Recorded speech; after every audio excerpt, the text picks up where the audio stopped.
नमस्कार, स्वागत है आपका। आप देख रहे हैं इन्फोपोस्ट टीवी का खास कार्यक्रम खास मुद्दा। मैं हूं श्रीकांत सिंह।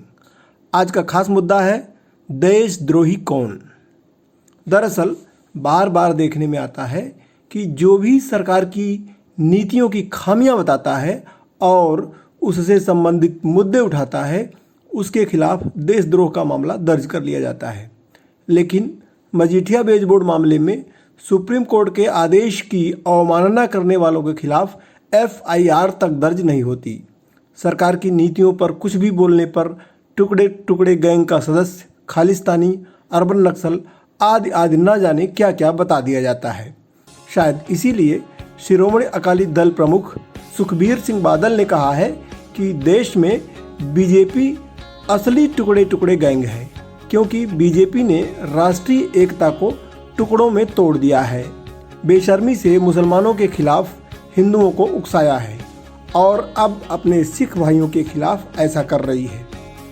तबलीगी जमात, जिसे गोदी मीडिया ने देशद्रोही करार दिया था, उसी के 36 लोगों को दिल्ली की एक अदालत बाइज्जत बरी कर चुकी है। लेकिन जिस प्रकार गोदी मीडिया अदालत लगा लेता है और मनमर्जी के फैसले सुनाता है, वह किसी से छिपा नहीं है।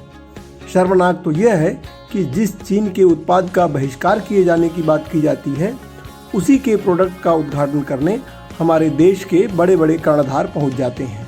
यह दोहरा चरित्र सत्ता की रग रग में बस चुका है। लेकिन किसान आंदोलन ने बहुत कुछ बदल कर रख दिया है। ऐसी खबरें आ रही हैं कि लोग अंबानी और अडानी के उत्पादों का बहिष्कार कर रहे हैं।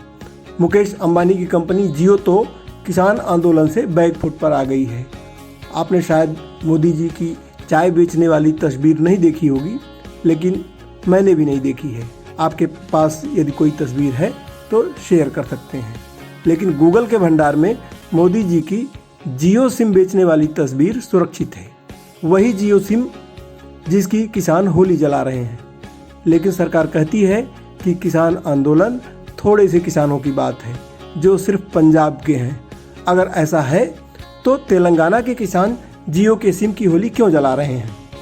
सरकार कुछ भी कह ले, लोगों को कितना भी गुमराह कर ले, लेकिन जो खबरें सामने आ रही हैं उनके अनुसार तीनों नए किसान कानून न केवल किसान पर भारी पड़ रहे हैं और सरकार पर भारी पड़ रहे हैं, अब तो जिन कॉरपोरेट घरानों से किसान भयभीत हैं उन्हें भी बड़ा खामियाजा भुगतना पड़ रहा है।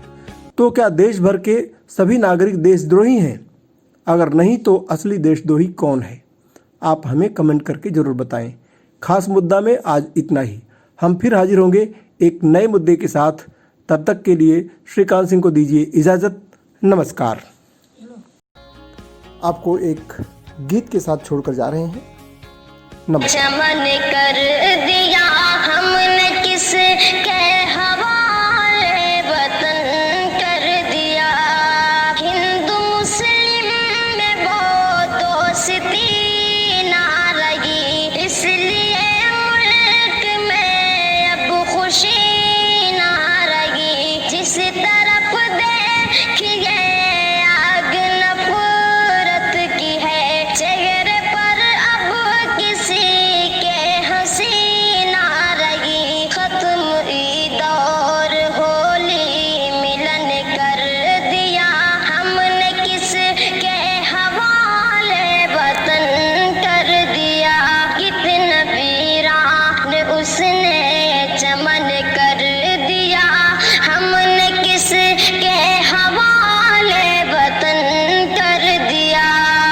मीडिया आज नफरत उगलने लगी, हर जगह रंग मजहब का भरने लगी। सच का सूरज दिखाती थी पहले कभी, झूठ की बारिशें अब ये करने लगी। इसने मैला ये गंगो जमन कर दिया हमने किस के हवाले वतन कर दिया। कितना वीरान उसने